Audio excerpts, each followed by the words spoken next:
laman ng museum. But before of that, I am Cindy Elisa Romanes from UNESCO. And now, let's go! So ngayon, papasok na tayo. Let's go!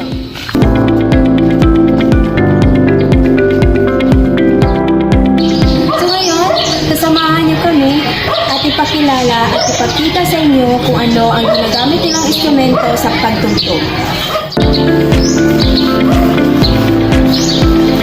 Ito ang mga instrumento na kailangang ginagamit sa pagtugtog. Una, palagong. Ikalawa ay marimba. Ang pangatlo naman ay ang drum. Ginagamit nila ito sa pagtugtog ng musika. At ang pang-apat naman ay ang angklo. So ito lahat ang mga instrumento na kailangang ginagamit upang makatugtog ng musika. Dito naman tayo sa mga paintings na kanilang nagawa.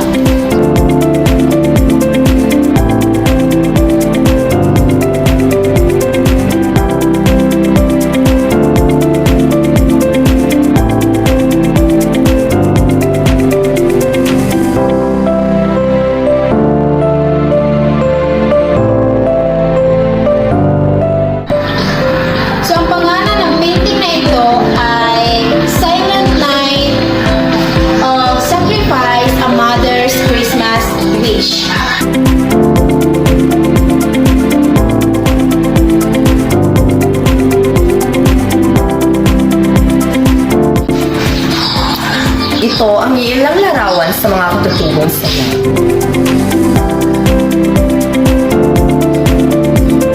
At ito naman ang kanilang napanalunan.